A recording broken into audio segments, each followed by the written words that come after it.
Everyone, चला तर मग आज बघणार आहे आपण सिंपल डिनर रेसिपी, डाळ भातची रेसिपी। त्यासाठी तुम्हाला फक्त डाळ आणि तांदूळाची आवश्यकता आहे। 3 वाटी तांदूळ आणि 1 वाटी डाळ घेऊन त्याला पाण्याने स्वच्छ धुवून घ्यायचे आहे। 15 मिनिटं आपण त्याला भिजत घालणार आहे, लगेचच वळणार आहे आपल्या रेसिपीकडे। तर आपण यामध्ये कुठल्याही प्रकारचं वाटण किंवा व्हेजिटेबलचा वापर केलेला नाही आहे। सिंपल रेसिपी आहे, नो हामाढामा। तर लगेच फोडणी घालणार आहे। कुकरमध्ये घ्यायचं आहे, तेल गरम करायचं आहे, त्यामध्ये आपल्याला जिरं, मोहरी, हिंग, कढीपत्ता आणि पुदिना टाकणार आहे। पुदिना नसेल तर तुम्ही बिलकुल स्किप करू शकता। त्यामध्ये टाकायचं आहे खुडलेलं लसूण, छान परतून घ्यायचं आहे। बारीक कट केलेला कांदा टाकायचा आहे, हिरवी मिरची टाकायची आहे, त्याला पण छान परतून घ्यायचं आहे। आपल्याला मस्त मिक्स करायचं आहे, छान शिजवून घ्यायचं आहे आपल्याला। बघा, खूप टेस्टी अशी रेसिपी होते। आता त्याला परतून घेतल्यानंतर आपण यामध्ये टाकणार आहे लाल सुकी बेडगी मिरची टाकायची आहे। स्वादला खूप छान लागते बघा ही शिजलेली बेडगी मिरची। त्याला मस्त मिक्स करून घ्यायचं आहे।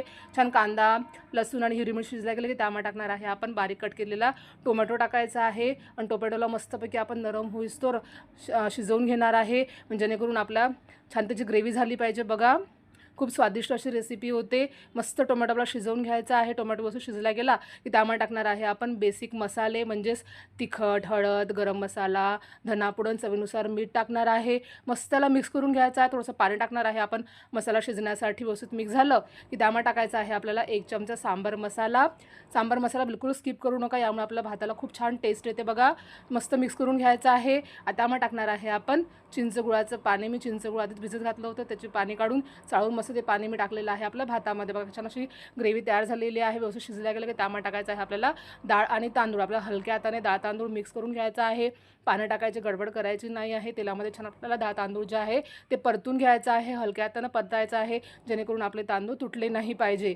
ही रेसिपी आहे ते माझ्या नवऱ्याची गोड आठवण आहे। ते जेव्हा जॉबसाठी रूम करून राहत होते बाहेरगावी, तेव्हा ते त्यांच्या रूमवर अशा पद्धतीचा भात करून खायचे। तर ती रेसिपी त्यांनी माझ्यासोबत शेअर केली, मी तुमच्यासोबत शेअर करत आहे। आता त्यामध्ये टाकायचं आहे आवश्यक तेवढं पाणी आणि त्याला छान उकळी आणायची आहे आपल्याला।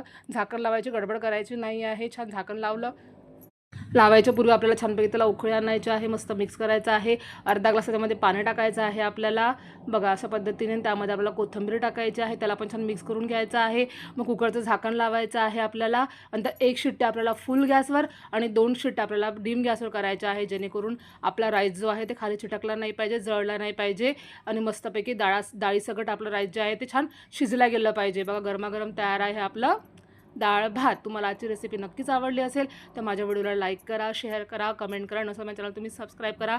डिटेल व्हिडिओसाठी खाली लिंक दिली आहे, त्यावर तुम्ही क्लिक करून डिटेलमध्ये व्हिडिओ पाहू शकता। बॅकग्राऊंडला जो आवाज आहे तो आमच्या बिल्डिंगच्या कामाचा आवाज आहे, त्यामुळे त्याला बिलकुल तुम्ही इग्नोर करा आणि गरमागरम राईस तुम्ही सर्व करा। भेटू नेक्स्ट व्हिडिओमध्ये। Bye bye.